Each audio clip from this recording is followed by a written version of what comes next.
the Magic Treehouse, book number 1, Dinosaurs Before Dark, and we are in chapter 6, Dinosaur Valley.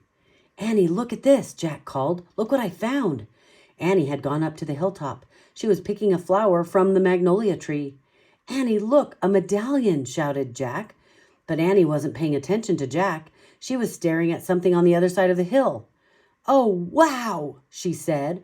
Clutching her magnolia flower, she took off down the hill. Annie, come back, Jack shouted. But Annie had disappeared. Oh, no. Oh, brother, Jack muttered. He stuffed the gold medallion into his jeans pocket. Then Jack heard Annie shriek. Ah! Annie, he said.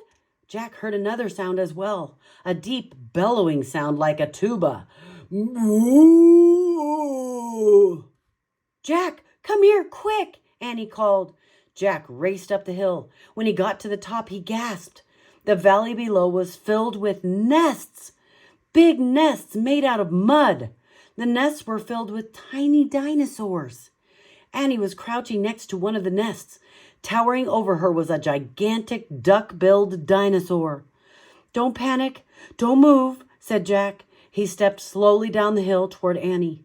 The huge dinosaur was waving her arms and making her tuba sound.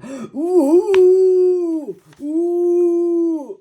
Jack stopped. He didn't want to get too close. He knelt on the ground. Okay, move toward me slowly, he said. Annie started to stand up.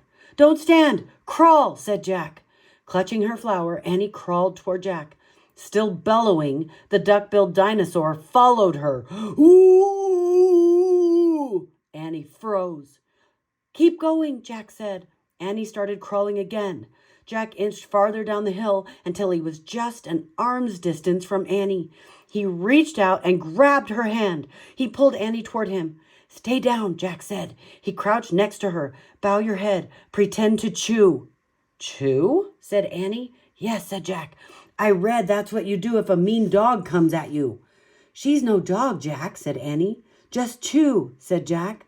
Jack and Annie both bowed their heads and pretended to chew. Soon the dinosaur grew quiet. Jack looked up. I don't think she's mad anymore, he said. You saved me, said Annie. Thanks. You have to use your brain, Annie, said Jack. You can't just go running to a nest of babies. There's always a mother nearby.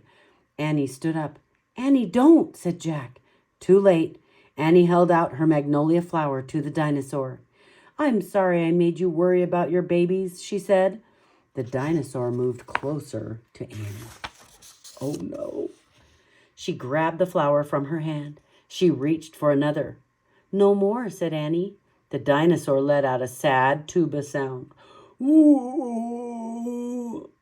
But there are more flowers up there, Annie said. She pointed to the top of the hill. I'll get you some. Annie hurried up the hill. The dinosaur waddled after her. Jack quickly looked at the dinosaur babies. Some were crawling out of their nests. Where are the other mothers? Jack wondered. Jack took out the dinosaur book. He flipped through the pages. He found a picture of some duck-billed dinosaurs. He read the caption. The Anatosauruses live in colonies. While a few mothers babysit the nests, others looked for food. So there were probably more mothers close by looking for food. Hey, Jack, Annie called. Jack looked up. Annie was at the top of the hill feeding magnolia flowers to the giant Anatosaurus. Shall we make sure we're saying that name correctly? Here, let's type it in and we are going to make sure that we say it correctly. Here we go. Let's get the typewriter. Oh, not the typewriter, the computer keyboard. Search for a word. Anatas. How do you spell it? Let's see. Anatosaurus. Aurus. Let's see if I spelled it correctly. Nope. Here, let's look in here again. Help me find the spelling, you guys. Okay. Let's see. The Anatosauruses. Anatosaurus. Anatos. Okay, let's look it up again. Here we go. How to pronounce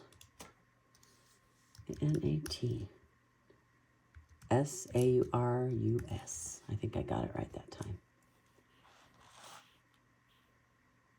Let's see if I spelled it right, you guys. Help me figure this out. Because when you're reading a book and you come across a word that you don't know how to say it, then you just look it up real quick. A-N-A-T, let's see if I spelled it right. O-S-A-U-R-U-S. I spelled it correctly, but it doesn't know how to do it. Let's do it this way. How to pronounce, oops. This is why it's important to learn how to type, you guys. Anatosaurus. Okay, here we go. How to pronounce Anatosaurus. Oh, here we go. Anatosaurus. Anatosaurus. So we have to pretend like we're talking about a gnat. You know what a gnat is? It's kind of like a fly, only tinier. And it just kind of bothers you. It comes around. So Anatosaurus. Let's listen to it one more time and make sure. Anatosaurus. Anatosaurus. Anatosaurus. So the Anatosauruses lived in colonies while a few mothers babysat the nests. Others looked for food. Okay, so let's get back up to where she was feeding magnolia flowers to the giant Anatosaurus. Guess what? Annie said. She's nice too. Suddenly, the Anatosaurus made her terrible tuba sound. Ooh! Annie crouched down and started to chew. The dinosaur charged down the hill. She seemed afraid of something. Jack put the book on top of his pack. He hurried to Annie. I wonder why she ran away, said Annie. We were starting to be friends. Jack looked around. What he saw in the distance almost made him faint. An enormous monster was coming across the plain. Oh, what is it? I wonder if it's the kind that will try to eat her babies. Uh-oh, she's going after those babies. Look at those volcanoes. Oh, my goodness. So here are the magnolias that she was picking. Okay, let's see what's going to happen. The monster was walking on two strong legs. It was swinging a long, thick tail and dangling two tiny arms. It had a huge head, and its jaws were wide open. Even from far away, Jack could see its long, gleaming teeth. Tyrannosaurus Rex, whispered Jack. Oh, no.